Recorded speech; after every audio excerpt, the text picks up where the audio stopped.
Right guys, let's talk Coiltek coils, specifically the 15 inch, the big round bad boy one that I've been using for the last few weeks, maybe even a couple of months now. Wow, time flies. Yeah, let's go over the good and we'll go over some of the not so good. So I've used it on most conditions. I should say I'm not a beach detectorist, as you probably know, so I'm not going to be saying anything about beaches with it. It's throwing it down here. I've decided to do this Coiltek video while I escape the rain on a normal hunt. So, good points. It is flipping deep. It's proper sensitive and it goes down. It really does. It punches. It really punches. Even if you've got, you know, stubble going up to a foot and you're going over the top of it, you're still getting deep targets. There's no denying it. I did do some air tests, which I'm a bit, you know, the people are a bit funny about them anyway. But it was about 3 inches deeper on air tests than the standard Knox 15 inch coil. So I thought that was quite impressive. It was a good start, I suppose, if nothing else, as a benchmark.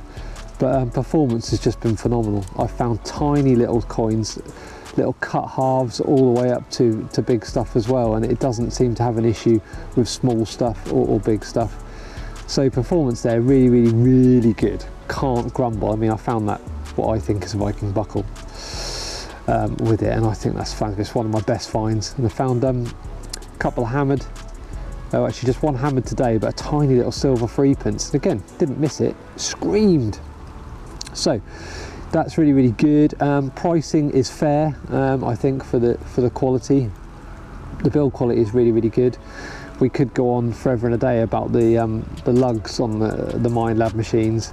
I think you've all got your own opinions, but yeah, it certainly seems to be well constructed, so that's a real positive as well.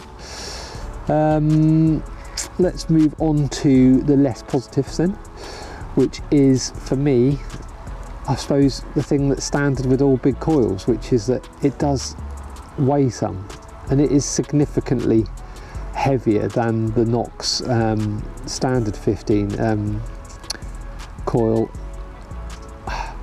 It's one of those things. I've got the carbon stem on mine, so it is quite a light machine. You stick that on the end, you do notice it, and although the balance isn't too bad, and you know, a nice flat surface, you can swing nice and flat, and your strokes are really good. You start getting into stubbly areas with the weight of it, your swing starts to take a bit of a wander at the ends because of that weight, and of course your arm starts to ache, so fatigue does hit in a little bit quicker.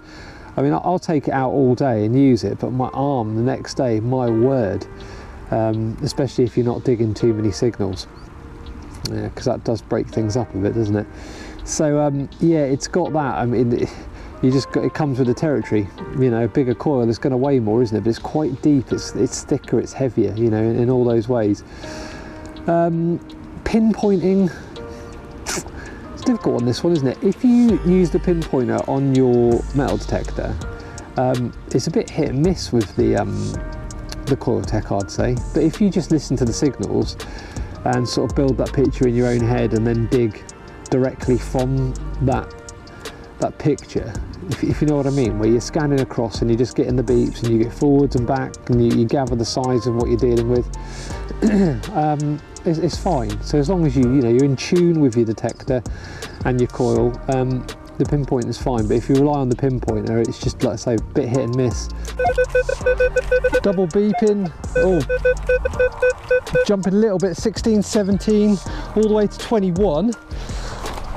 People have been saying they've been finding loads of hammers over here, so I thought I'll go and check it out. Don't think it was very deep. Oh, it's a funny old signal. It's a bit of a one-way one.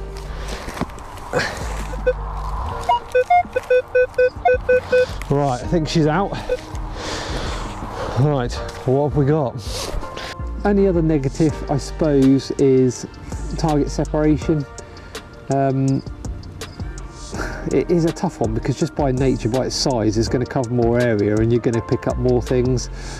But yeah, it's just not as refined as I'd like it on that. Often there is a lot of iron coming in with better signals and then masking it a little bit, and it can be a bit frustrating in that regard, so you've got to really then listen and fine-tune down to where you are. But again, to be fair, I'm probably just whinging about things that are standard with big coils.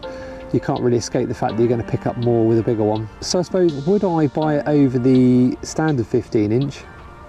Yeah, I think I would, because the performance is flipping amazing.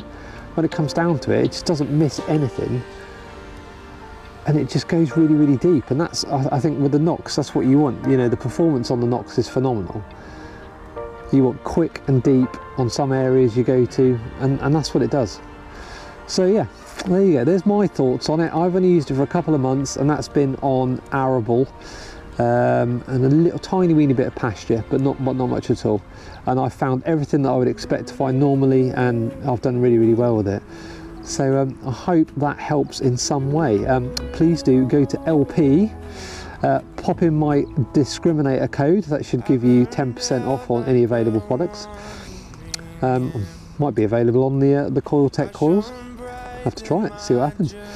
I am out today with the Coiltek sniper coil, so there'll be a review coming up on that as well, but that may take a little while for me because I don't use it very often. But I hope that helps, guys. I'll see you next time. Bye for now. No matter the storm, I'm coming home. I'm coming home. Leave open the gate. Don't turn off the light. I'm coming home.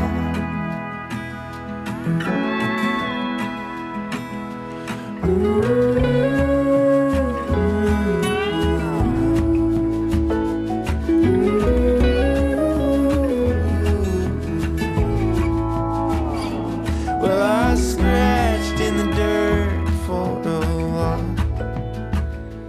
I gained all that I knew for a price. In the end, what I found was nowhere